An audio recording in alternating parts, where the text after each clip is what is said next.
Hello, everybody. Thank you for joining us today on our webinar, Big Tech's Role in Connecting the World. We're excited to see so many of you joining us from all over the world. So good morning, good afternoon, and good evening. For those of you that don't know us, we're Access Partnership, the leading tech-focused public policy consultancy. We have worked for more than 20 years hand in hand with the ICT industry, with governments in all world regions and multilateral organizations to develop policies conducive to help connect communities to the internet. The COVID-19 pandemic has only stressed the need to address the digital divide. In reality, as a precondition of a functioning society.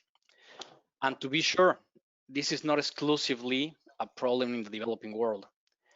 In the United States, while the majority of citizens take broadband for granted, 23 million people living in rural areas lack an adequate internet connection and are missing of the benefits of digital services and products.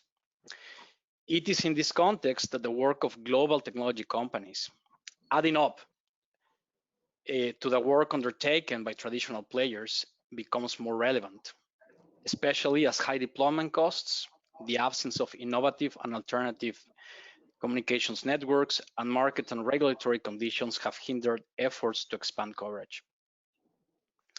I am Christopher Casarrubias. I lead our emerging markets team at Access Partnership, and I'll have the pleasure to moderate this webinar. Today, we're joined by some of the women and men leading important global connectivity initiatives. So Julie Kearney, a global head of communications, regulation and policy for Loon, an alphabet company. Monica Desai, global head of connectivity and access policy group at Facebook. Paul Garnett, head of Microsoft's Airband initiative. And we're also delighted to have Marcin Cichy, former president of Polish regulator, a former member as well of the Broadband Commission for Sustainable Development, and former vice chair of the body of European regulators for electronic communications, BEREC. So before diving in, some logistics. I encourage the audience to make questions throughout the presentation using the chat box. Finally, because no event is a real event without a hashtag, please use hashtag BigTechConnectivity to share your highlights from the webinar. So let's go straight into the substance. Julie, Monica, and Paul, two related questions to get us started. First one, you are some of the most recognizable companies worldwide, yet your role in the global connectivity ecosystem is not as known. And you tell us about your initiatives, the initiatives for your companies leading to expand and improve broadband. And second, related to the first question, how are you factoring in the impact of COVID-19 in your programs? If I may, I'll start with Monica, followed by Julie, and then Paul. Sure. First of all, thank you so much for inviting me to join this panel. I know that there are many regulators and policymakers in this audience. Prior to joining Facebook, I spent 11 years at the United States Federal Communications Commission. And so I've got a real appreciation for the challenges that those of you who are in policymaking and regulatory positions face as you work to develop policies and rules to improve connectivity and grow the digital economy. And I'm sure we'll hear from Marcin on much of that as well. The importance of internet connectivity has never been more clear, and COVID-19 has really upended the lives of people in every corner of the globe. And we see that those who can access high quality internet access are able to continue working, studying, connecting with friends and family remotely. In stark contrast to the more than 3.5 billion people around the world who are still not connected. And addressing barriers to connectivity is one that requires many people all working together across the public and private sectors. As a former regulator, it's fun for me to work at Facebook, where connectivity really is at the heart of our mission, which is to give people the power to connect and to build community and bring the world closer together. The pandemic has really underscored the value of this mission.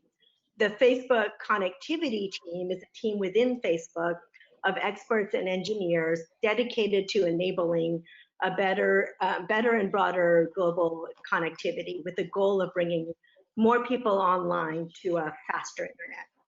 This team works closely with many partners, including mobile internet operators, equipment manufacturers, and others, and I know that many of you are in the audience as well, to invest in and develop programs and new technologies that increase the availability, affordability, and awareness of high quality internet access.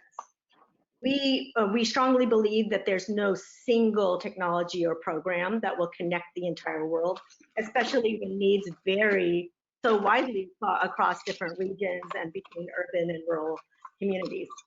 Instead of a one-size-fits-all solution, we are focused on designing and testing different technologies and different solutions that can be used either independently or together to help expand and improve connectivity depending on the unique needs of a location. So we really rely heavily on our partners' expertise to identify projects that will help different parts of the puzzle. And we test and deploy these solutions in local markets, collaborating with governments and our industry partners. There are so many ways that we're working with partners around the globe, but in the interest of time, I'm just going to touch on 6 of those areas. One area is increasing understanding of the relevance of the internet and addressing affordability at the same time. So as you all are aware, many users drop off the internet regularly for some period of time when they exhaust their data balance, or they don't purchase broadband access to begin with because they don't understand what the internet has to offer them. We recently started testing a new product called Discover, which is designed to help bridge these gaps.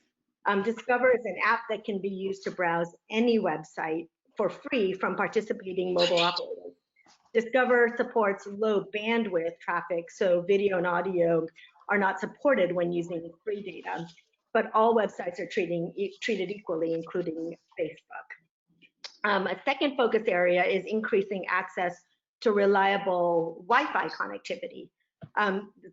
Through the pandemic, internet traffic has spiked. Akamai measured a global 30% increase in traffic, with 80% of this increase over Wi-Fi. We developed Express Wi-Fi, which is a software platform that enables local service providers and mobile network operators to build, operate, and grow and monetize internet service over Wi-Fi in a way that's more sustainable and scalable. So one example of that is working with Viasat, which we're partnering with in Mexico to accelerate deployment of their satellite-enabled community Wi-Fi hotspots. We estimate more than 100,000 people use these services in Mexico every month. A third area is developing network as a service. Approximately 1.4 billion people live in rural areas that remain unconnected due to distance and other challenges. So we're collaborating with global operators to test new business models that will help extend connectivity to these more rural areas through a network as a service model. This model allows network operators to extend their service without investing CapEx by instead using an open shared cellular infrastructure that's owned and operated by a third party. An example is Internet para Todos in Peru, which was created in partnership with Facebook Connectivity, Telefonica, IDB, and the Development Bank of Latin America. This was the first ever nationwide model for network as a service, and since its launch, it's covered approximately 1.5 million rural Peruvians with 4G service. A fourth area of focus is dense urban areas where we see challenges because of the difficulty of running fiber to every household. We designed Terragraph, which is a gigabit wireless technology that can deliver fiber-like speeds over the air in areas where trenching new fiber cables may be cost prohibitive. A recent example is in Puerto Rico, where we partnered with Airband to provide connectivity to Old San Juan, and another is in Malaysia, where we partnered with YTL Communications to serve Georgetown, a UNESCO heritage site. A fifth area of focus is extending fiber network deployments. Optical fiber has more than 1,000 times the bandwidth of other communications technologies. Unfortunately, deploying fiber is expensive. An estimated 70% of the world's population lives more than 10 kilometers from fiber infrastructure. So with our partners, we've been investing in new fiber builds to create backhaul and middle mile infrastructure that helps network operators extend their networks, lower costs, and improve service quality.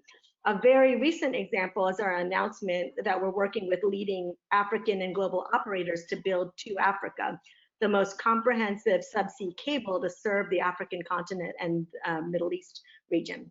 2Africa is going to be transformational, connecting 23 countries in Africa, the Middle East, and Europe. And it's going to support further growth of 4G, 5G, and broadband access for hundreds of millions of people. Another example is in Indonesia, where we partnered with Alida to expand 3,000 kilometers of fiber optic connectivity and address the need for additional backhaul. This deployment is expected to connect 20 cities and support more than 10 million people. A final example is our focus on new satellite technologies. We're working with satellite operators across the globe to work on more effective delivery of Wi-Fi through satellite technologies. In addition to these and other technologies, we're also working with a number of nonprofits to invest in helping address the digital divide. So looking forward, the role the internet plays in the modern economy is especially brought to the forefront in light of the pandemic. And the challenges that come with connecting the next 3.5 billion people are complex and will require the continued evolution of policy, technology, and business models. So every stakeholder has a role to play, and we look forward to working with many of you in the audience and others on the panel and our partners across the globe, both within governments and in industry, to help resolve these issues. Thanks. Thank you, Monica.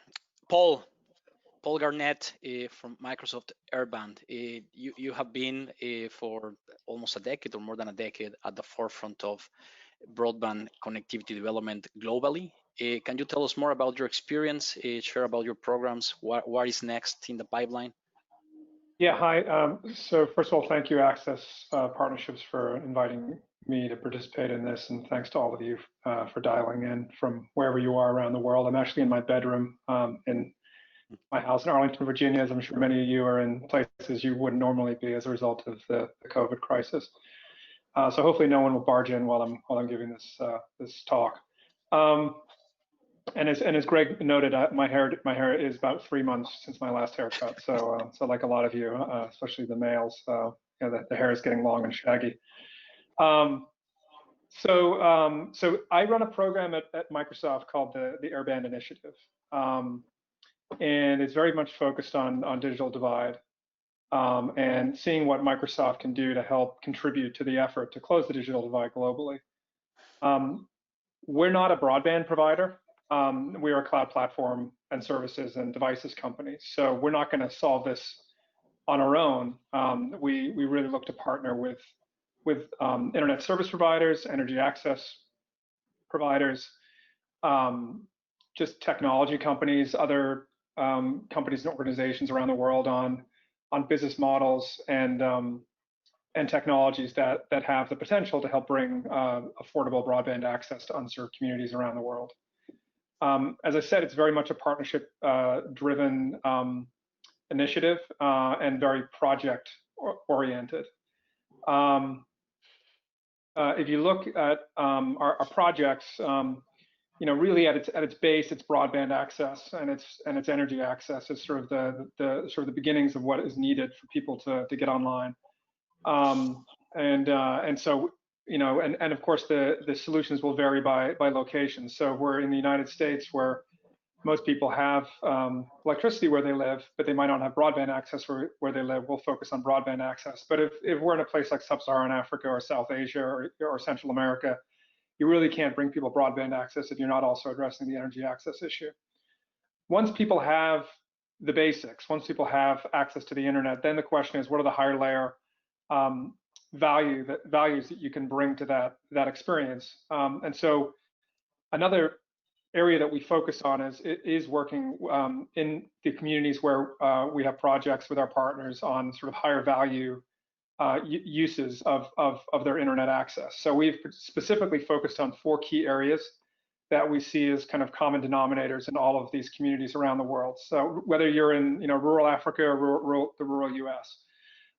So those areas are agriculture, healthcare, education, and rural entrepreneurship or small business. So where we go in with projects, we're also trying to bring in value, and again, that's very aligned with Microsoft's mission statement, which is to empower every person and every organization on the planet to achieve more. We're all about productivity, right? So whether it's a large corporation or an individual farmer, we want to bring technology to them so they can be more productive and improve their livelihoods. In terms of our public commitments on what we're trying to get done, in the US, we have a commitment that through our partnerships, we'll bring broadband access to at least 3 million people who live in unserved rural communities in the US, and that's basically keying off of the FCC's data on rural unserved population.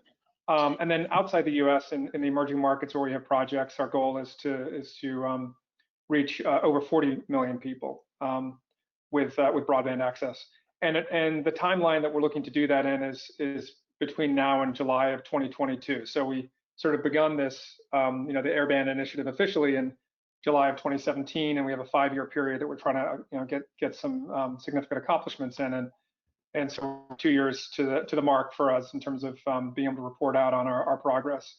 Obviously, these projects will continue on beyond the next 2 years, and that's a key thing for us also is sustainability in terms of the projects themselves. We're not run as a charity, we're run as a for-profit initiative. So we are very interested in working with partners on projects that will be sustainable in the long run. And in some cases, we have been willing to invest in those projects. So I have basically a portfolio of commercial partnerships. About 35 of them, and over 20 of them involve some investment from us in those projects. So we look for a return on that investment.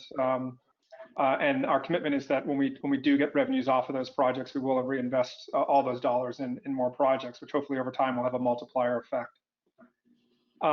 Just to throw a few numbers at you in terms of where we are with the projects. Overall, in terms of population under coverage of those networks, and they're always going to be a hybrid network. So they're a mix of fiber and various kinds of fixed wireless technologies, and even satellite, as Monica mentioned. In some cases. So population under coverage of the terrestrial networks that have been deployed so far. In the US, 4.6 million under coverage, of which 1.2 million are in the rural unserved or previously rural unserved category. Internationally, 15.8 million under coverage, of which about 14.5 million are formerly unserved areas. We're in 19 countries. In the US, we're in 24 states, plus Puerto Rico with some pretty decently sized projects underway. We also have a program called the Airband ISP program, which is more focused on the smaller operator category. These are companies that are community-based broadband providers. Many of them, they're small. They're not necessarily going to become big, but they could benefit from partnership with us. There are about 650 of those companies, of which about 450 are in the US. It's been kind of surprising to us actually where some of those companies are located around the world. And then there's certainly an intersection into the policy space around what we do.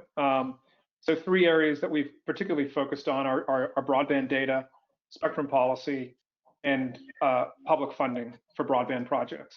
And we can go into a lot more detail on each of those topics, but we think those are areas where governments certainly have a role to play in helping to facilitate the expansion of networks into these unserved communities. In terms of COVID, when this hit, like 3 or 4 months ago, we sort of got together as a team and sort of had a conversation around, okay, what are the things we can do to have kind of an immediate impact? Obviously, you can't immediately deploy a network in a rural area. That takes quite a while. So what are the things that we can do to sort of immediately bring some connectivity to populations that are on the wrong side of the digital divide, especially as school children are being sent home and all of us are being sent home to work from home, and then of course unemployment has gone through the roof, and people are at home and looking for jobs. So we've focused on a few areas. In the U.S., most of our partners have signed on to what's called the Keep Americans Connected Pledge. This is something the FCC developed, and it really involves companies who are broadband providers basically keeping the lights on, making sure people can continue to have broadband access even if they can't pay the bill. In some cases, increasing the quality of those connections, and then also setting up public Wi-Fi hotspots. So, there are a lot of small towns in the U.S. and around the world where there's no broadband access. But if you can put a hotspot in a public place and people can safely gather there in their cars and get on that hotspot, if it's an outdoor hotspot, that can be hugely beneficial to them. And we've seen that impact. So far in the U.S., we're on track to deploy about 320 public Wi-Fi hotspots in rural towns across the U.S., as well as another 80 or so we're looking at in more urban areas. And then outside the U.S., we've of course, these things manifest themselves a little differently. We've worked with some partners on some specific projects around bringing broadband access to address certain needs.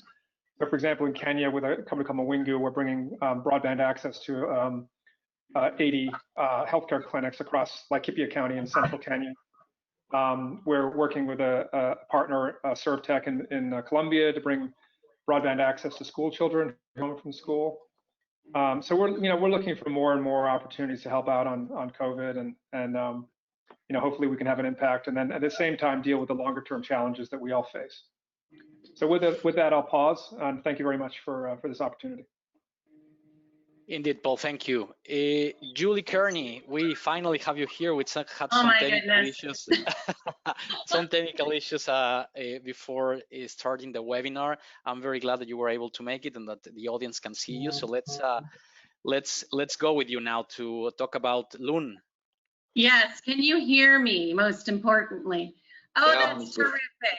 This is what happens. Wonderful. So I'm married to an IT guy, and I roused him out of bed because it's California, and I said, I'm in a pickle. And so he ran and grabbed one of our many laptops and fired that up, and here I am on a non-work sanctioned computer, so don't tell anyone.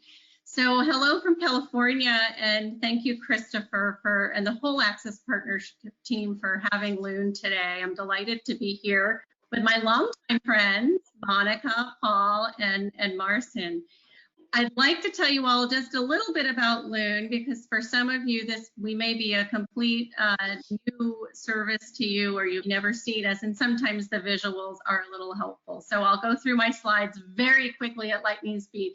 That is me with my pre-COVID haircut. As you can see, the hair is getting a little bushy-tailed right now. I can't wait to see my stylist. So we'll skip ahead to the next slide.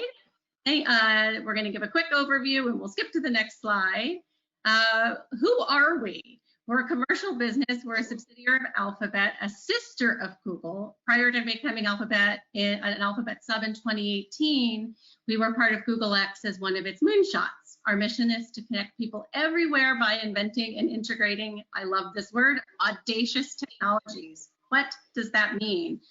We're a network of stratospheric balloons. We deliver internet access to unserved and underserved areas around the world, and including during this time of COVID. Think of us as cell towers in the sky. We ourselves, like Facebook, we are not a telecommunications service provider. We partner with mobile network operators to provide infrastructure. In this case, it's balloons. We're allowing MNOs to expand their coverage to new areas where they haven't had coverage before, and also to provide expedient coverage after natural disasters, including the disaster we're currently in. This isn't new to the group. 3.8 billion people in the world, or half of humanity, aren't covered.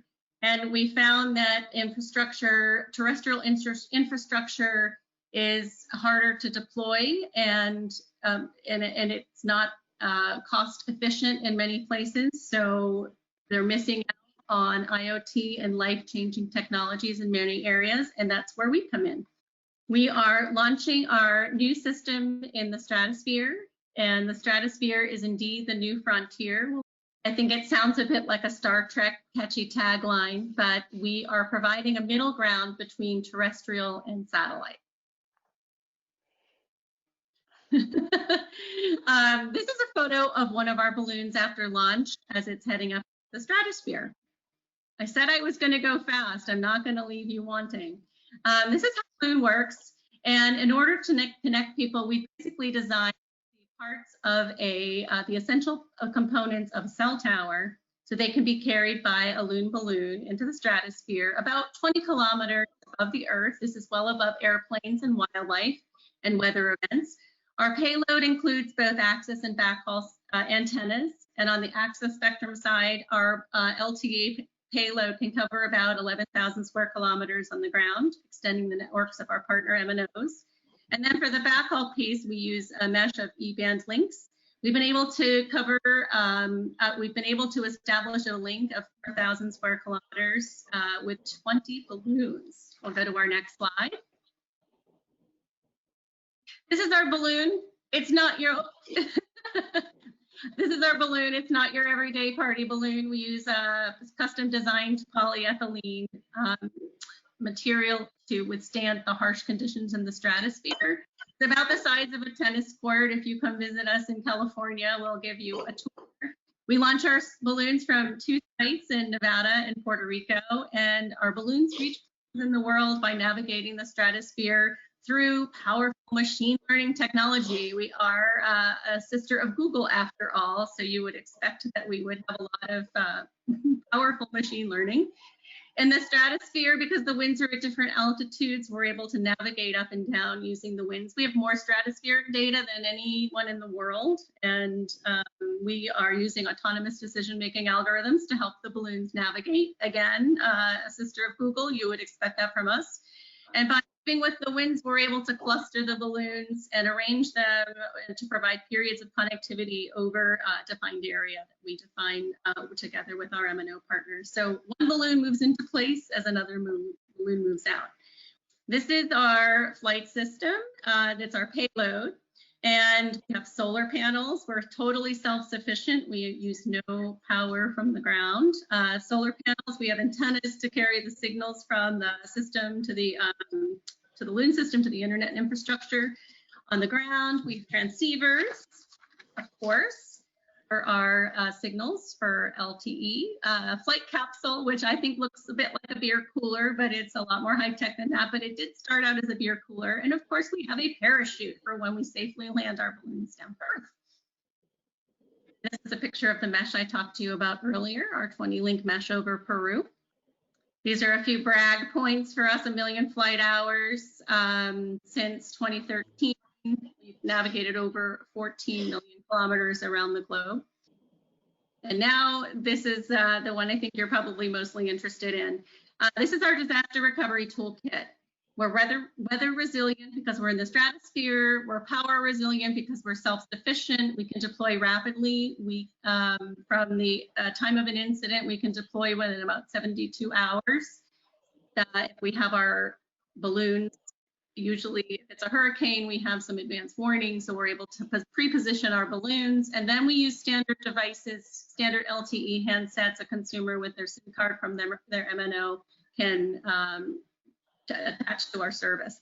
So we deploy everything, everything remotely with our flight engineers in Mountain View. They manage the entire system, so we're not putting people in harm's way. And I think as we're looking at deployments right now in Kenya specifically, we were planning to start in Kenya. We'll be operating probably within the next few weeks, but of course the COVID crisis has advanced our deployment quite rapidly. We were able to help in Peru after they had floods in 2017 and an earthquake last year. And then of course, many of you are familiar with Hurricane Maria and the devastation it caused in Puerto Rico. We're able to connect 200,000 plus users there with our partners AT&T and T-Mobile. So we are currently ready to deploy in the coming weeks in Telecom Kenya. In Kenya, you know, many of my colleagues here have relationships in Kenya, love Kenya and the Kenyans, and look forward to serving there. We have signed a deal with Vodacom in Mozambique to serve in the coming months there as well. We have a partnership with Telefonica in Peru. And we're continuing to expand our reach as the service starts to deploy.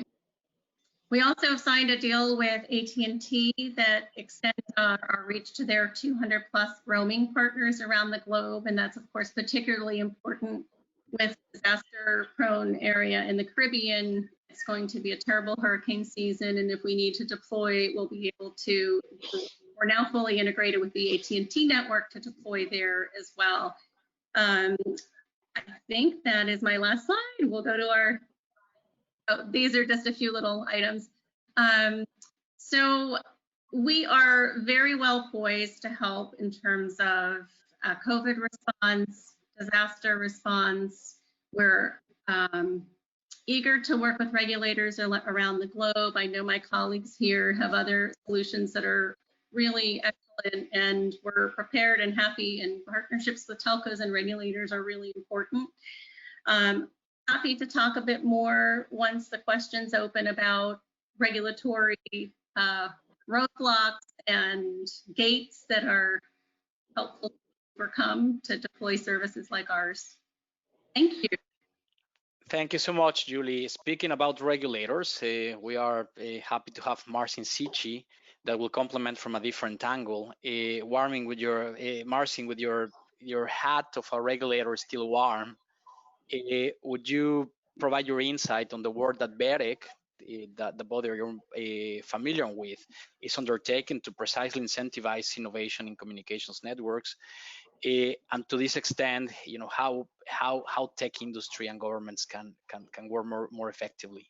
So thank you, first of all, thank you very much for the invitation, Christopher. I really appreciate this opportunity to have this knowledge sharing with such valuable and experienced speakers. As supposedly the only speaker outside the US zone, I would like to combine a little bit this, let's say, US approach, already presented US approach with the European market, that is quite interesting in terms of the technical regulatory measures that are being taken by the European Commission, as you mentioned, BEREC, so as to boost to boost some incentives for investment. So coming back to the European markets, I would say that all those, let's say, governmental activities are strictly focused on release some obligations for telco operators to accelerate investments, in particular to release some regulations on the incumbents and SMP operators. We've got still existing cost reduction directive that is going to be somehow, to some extent, replaced by the electronic communication code that is going to be implemented by all 28 EU member states till the end of 2020. We've got technological mix and elastic approach to the NGN definition, so as to guarantee that everyone is on board. I mean, starting from telco operators, going through content providers, and as well as device providers. We've got sharing and reuse of upgrade infrastructure, access to open network co-founded by the European Commission. For those who are not aware, the Commission many years ago decided to dedicate huge amount of money for infrastructure rollout for all EU member states. In my Polish case, it's 1.4 billion euros to spend for connecting additional 10% of households. So it's quite visible capacity. And coming back to the non-European, pan-European market, as was already mentioned by Facebook representative and Microsoft, the spectrum is really crucial. And we observe what's going on in US in terms of spectrum rollout. Of course, there are quite visible differentiation, as you supposedly know, in on European market, the spectrum is terminated, the spectrum licenses are terminated. So it's the difference in comparison with US market. But just to give you a snapshot, for the 5G, we've got 700 megahertz C-band and 26 gigahertz that is going to be delivered, that is going to be implemented till 2020 and 2025. We've got K-band that between 26 and 40 gigahertz that satellites are really interested in, and more countries seriously think about that. The Poland and Germany are the first that started to some licensing on that.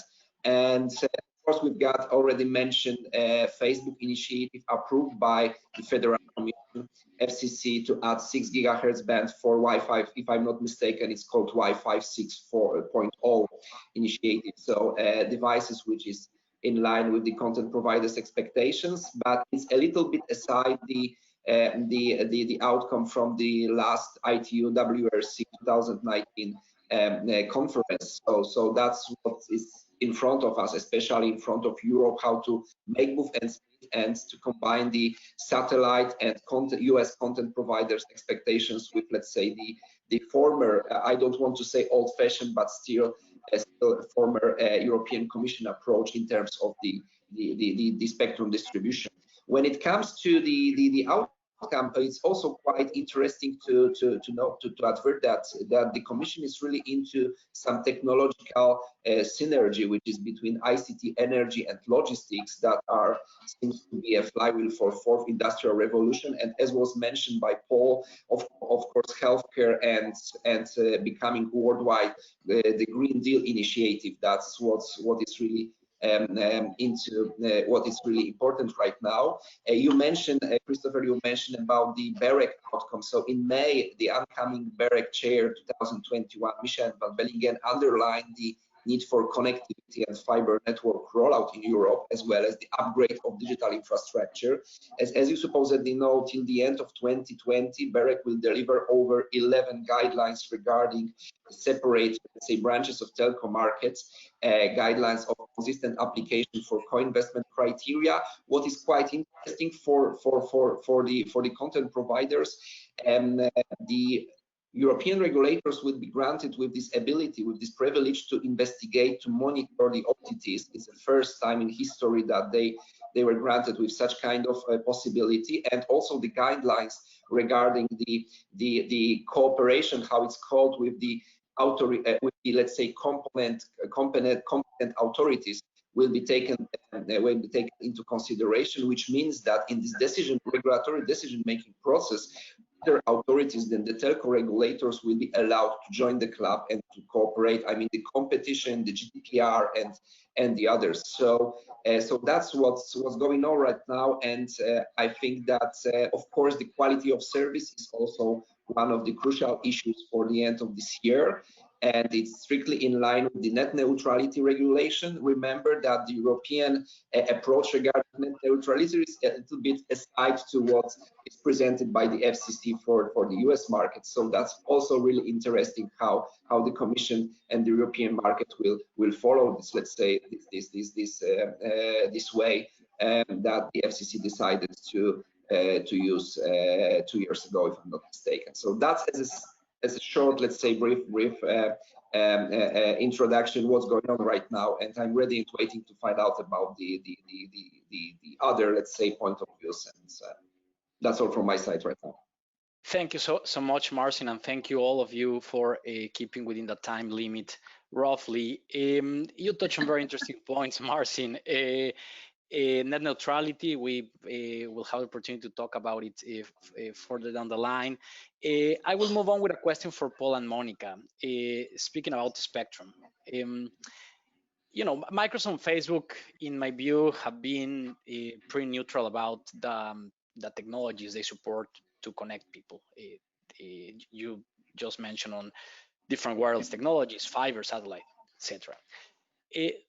As of lately, you have been very active in the discussions around more spectrum for some years now, but there was a recent proceeding in the United States that the FCC concluded recently on licenses exempt use. Can you share with the audience why this is a priority for you, for your companies, and why should it be for the rest of the international community? Monica, would you like to start with that? Oh, sure, yeah. I mean, I think we can all agree that an abundant supply of spectrum is critical for connectivity, and achieving that abundant supply requires periodically evaluating spectrum allocations to ensure that that spectrum is well utilized. And you know, we as you mentioned, we've been technology neutral, and it's important. We've always said it's important to maintain an adequate balance of licensed and unlicensed spectrum. Licensed spectrum, of course, can promote the build out of large and densely populated areas while facilitating global roaming for a given service, and also leads to economies of scale for chipsets and devices. But I think as the world moves towards 5G and advanced broadband networks, in particular ensuring sufficient license-exempt spectrum is available is not only essential to the growth of 5G, but enabling broadband network and affordable connectivity. And it's also foundational for innovation and for next generation applications such as AR, VR. By 2022, approximately 70% of global mobile data traffic is projected to be offloaded onto the fixed network through Wi-Fi, and unlicensed spectrum is a key enabler of 5G. So, as these technologies evolve and continue to be integrated to meet wireless and mobile communications needs, demand for license-exempt spectrum will continue to grow. And for Facebook in particular, access to license-exempt spectrum is going to be important to the company's future innovations and enhancements of its apps and other products, as particularly with virtual reality, as well as artificial intelligence. Marcin mentioned the FCC decision to make 6 gigahertz band license exempt, and this was a critical and a very important decision to meeting this ever increasing demand for Wi-Fi and paving the way for the next generation of Wi-Fi that really relies on wide bandwidth channels. Europe is about, as Marcin mentioned, Europe is about to conduct this public consultation as well to open up the 6 gigahertz band for Wi-Fi. And now a number of administrations in Latin America and in APAC are also exploring the same, and it's really, potential amazing opportunity for the future of technology. Thank you, Monica. Paul, do you want to add something to that? Well, I agree with everything that Monica said. We definitely, like to see a balanced approach in terms of spectrum policy, both licensed and license exempt access to the spectrum across a variety of spectrum bands, because that kind of diversity is what one needs to be able to address all the different kinds of use cases that consumers are asking for. And of course, as Monica pointed out, the vast majority of traffic is entering and exiting networks over license exempt connections today, and that's going to continue to be the case in the future, as far as we can tell. So we want to make sure that that there is that nice balance between exclusive use license spectrum as well as license exempt spectrum. I think the other trend that's sort of part of all of this is also just shared spectrum bands, and we're seeing more and more of that in part because that's really just the reality that we're all operating in as we look forward. It's not like a regulator is in the future going to be able to just reallocate spectrum for the exclusive use of licensees as much in the future as they have in the past. So this whole area of spectrum sharing and dynamic spectrum access is one that is continuing to grow, and we're seeing it manifest itself in a lot of different spectrum bands. 6 gigahertz is one of them, 5 gigahertz as well, and in the US we have the CBRS band, which is an exciting opportunity, as well as things like TV white spaces. The other thing I would add is, from a use case perspective, I think a lot of the focus on 6 gigahertz has been short range, sort of the classic Wi-Fi use cases in building coverage, maybe some outdoor coverage as well. But there are also opportunities in 6 gigahertz for things like broadband access in the last mile. And I think that should not be forgotten. And so that is an opportunity in expanding into the 6 gigahertz band for more of point-to-point and point-to-multipoint terrestrial wireless network deployments, which is needed. Thank you, Paul. We have a lot of questions coming in from the audience, so let's just take one of those. Julie, this is for you. Question goes like this: all your companies are spending billions on communications infrastructure, and the reasons are clear: a balance between companies' mission and business necessity. Do you believe this area of work creates friction with local operators and national stakeholders, or overall do national stakeholders appreciate it? Should anything change about how governments and the public perceive Loon in this case? Right. So Loon partners with mobile network operators in our locations where we are providing service. So we work in tandem with people who are very acutely aware of the needs on the ground and the needs that are needing to be served. So I think we are a close partnership. For instance, in Telecom Kenya, they know what areas are lacking service, so we can come in and help to provide the infrastructure for them. So really it is a close partnership. The government obviously also works closely with their local MNOs to fill the needs that are there. So I would say, since we're an infrastructure provider, we're not making the decisions about where the service is needed, but we're supplementing the service when it's needed. So it's a holistic environment. So we're not making a judgment call on the service that's to be provided. We are filling the need as determined by those who know where the needs are. Perfect. Does Thank that you. help? That helps a lot. Anything to add to that, Monica?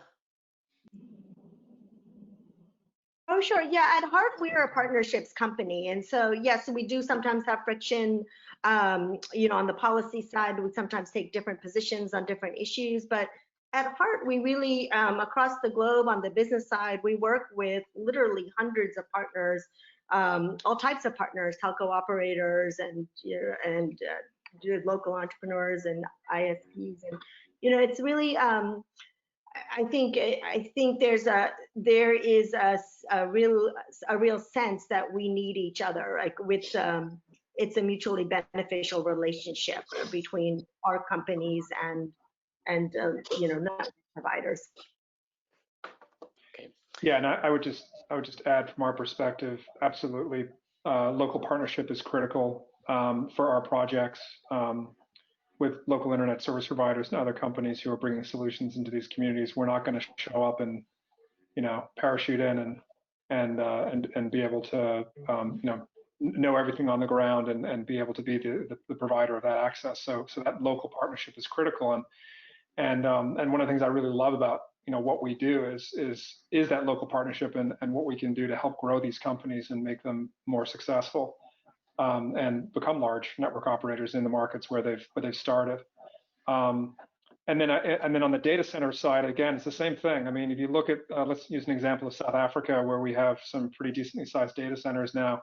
That's been all made possible through local partnerships, including with companies like Liquid Telecom. So it's not like we're going to show up in any location around the world and do this on our own. This always is going to involve a whole list of local companies that make it possible. So we see this as a real opportunity for partnership.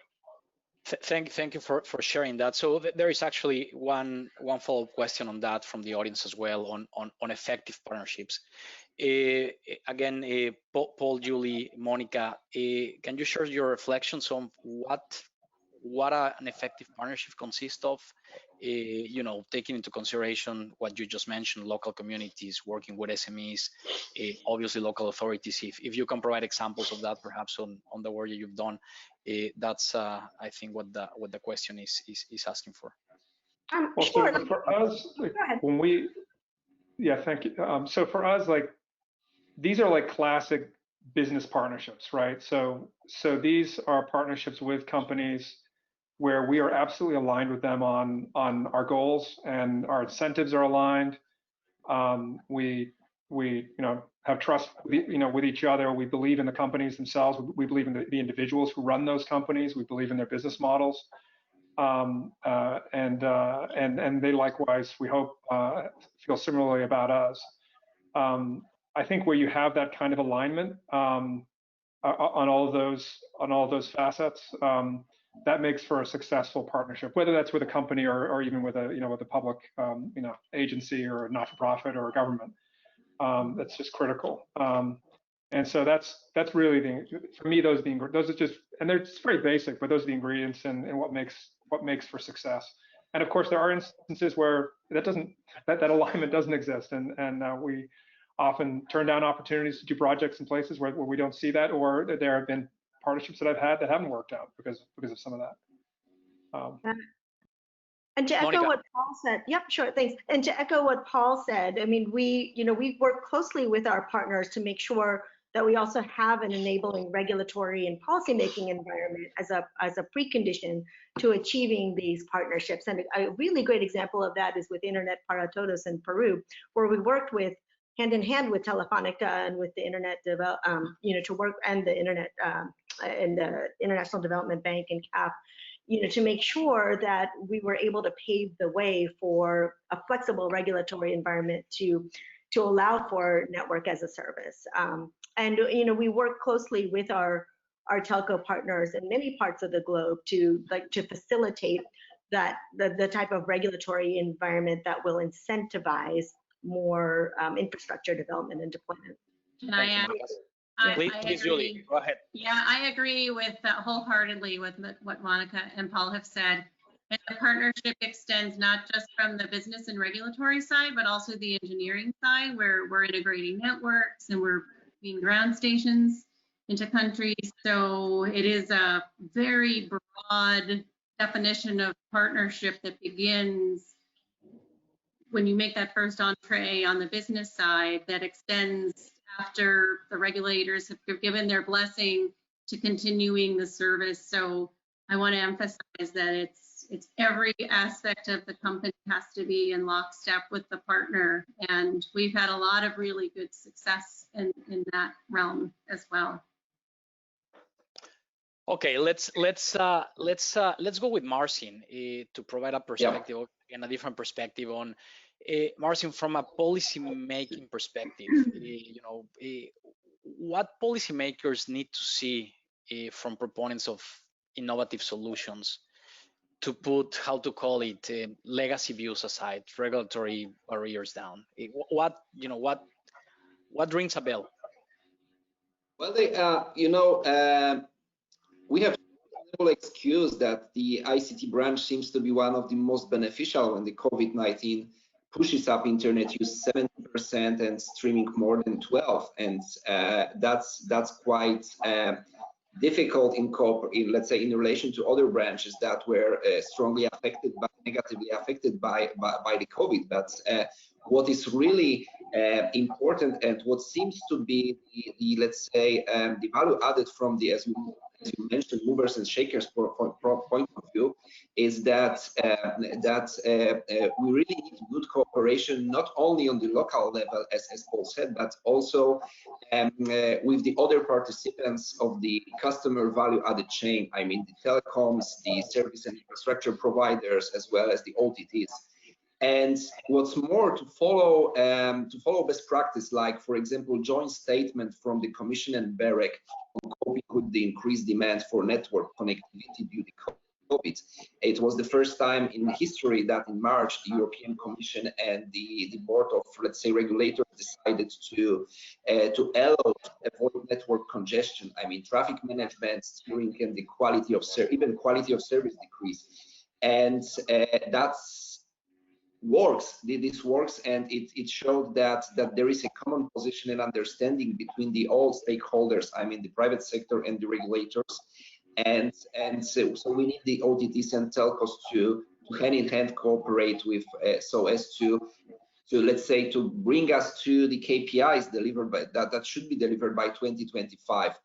I think that there is no one recipe for that, and what is going on right now, that BEREC decided to monitor and investigate some let's say spaces in the market, and the cooperation between the platform, between the telco operators. We decided to develop some KPIs to find out about how it works during COVID, and of course there is a need for the reasonable feedback to the industry, and the BEREC decided to publish some reports that are available on BEREC website on an annual basis, so as to deliver the KPIs about the quality of service, the traffic management, and so on. So it seems that there is a level playing field and common understanding. And the question is how we can bring the Europe and the let's say the other markets to these values established by ITU, established by United Nations, and on the, let's say, European level by the Commission to connect it and connect it. I mean, this additional 49% to increase the market penetration of broadband, and finally to deliver 5G. That is the key point right now for, it seems to be the key point right now for the European market, and as I heard, the spectrum distribution for the US market as well. So that's how it works. Thank you, Marcin. I'm going to go for one, perhaps two more questions just to finalize. This one is for you, Monica.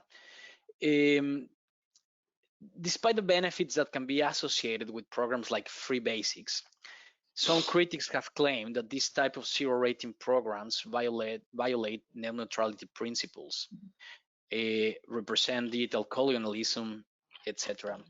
What's your response? What would you say to those critics? Oh, sure. I mean, I think first it's important to understand why these programs exist in the first place and how they help support connectivity. As I've described, we have a broad range of programs that are aimed at addressing key barriers to connectivity, including awareness, affordability, and availability. And so these types of programs are just programs like Free Basics, and now our new program, Discover. These are just a piece of the much broader effort that we're making, but an important piece.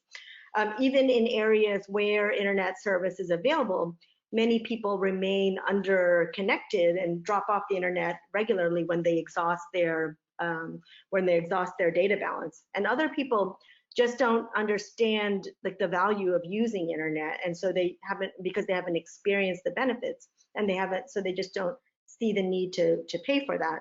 Zero rating programs do help underconnected people stay online more consistently by bridging those gaps in connectivity and keeping people connected until they can purchase data again. And these programs can also help people bring people online and transition them to regular internet use, because they might, when they have a taste of the internet, they can understand the value that it can provide. So in this way, zero rating programs can be critical as a tool in supporting connectivity. I think also these programs are a good example of how our connectivity efforts have continued to evolve over time as we've listened to stakeholders, including our harshest critics. So we're a very strong supporter of net neutrality, and it's important to us that our programs stay consistent with those key principles.